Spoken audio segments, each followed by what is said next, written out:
Hi friends, అందరూ ఎలా ఉన్నారు? బాగున్నారా? సరదాగా కాసేపు నేను మీ మహాలక్ష్మిని.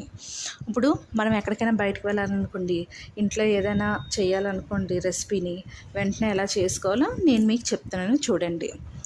ముందు స్టవ్ వెలిగించుకొని గిన్నె పెట్టుకొని ఆయిల్ పోసుకొని ఉల్లిపాయ పచ్చిమిర్చిని వేపుకోవాలి. అందులో టమాటా వేసి కాస్త మగ్గనివ్వాలి. తర్వాత క్యారెట్ బంగాళదుంపని అందులో వేసుకొని కాస్త మగ్గనివ్వాలి. మగ్గిన తర్వాత పలవా ప్యాకెట్లు బయట అమ్ముతూ ఉంటారు కదా, ఒక 10 రూపీస్వి. ఆ పలవా ప్యాకెట్ మొత్తం అందులో వేసేసుకోవాలి. మనకి ఏమైనా బిర్యానీ సామాన్లు ఉంటే బిర్యానీ సామాన్లు కూడా వేసుకోవచ్చు, పర్వాలేదు, నో ప్రాబ్లం.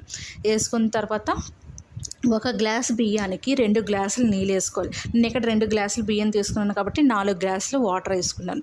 వాటర్ వేసుకున్న తర్వాత అందులోనే నానబెట్టుకొని ఉంచుకున్న మిల్ మేకర్ని పిండేసి బాగా వేసేయాలి.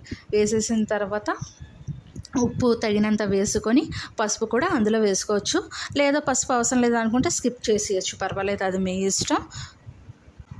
బియ్యం నానబెట్టుకొని ఉంటాం కదా, బాగా 2 టైమ్స్ వాష్ చేసేసుకొని ఆ 2 గ్లాసుల బియ్యాన్ని కూడా అందులో వేసేసుకొని కాస్త ఉడకనివ్వాలి. ఉడికిన తర్వాత మూత పెట్టుకొని ఒక 20 మినిట్స్ తర్వాత ఓపెన్ చేసి చూసి ఒకసారి మళ్ళీ కలుపుకుంటే ఇన్స్టెంట్గా తయారైపోయిన పలవ రెడీ.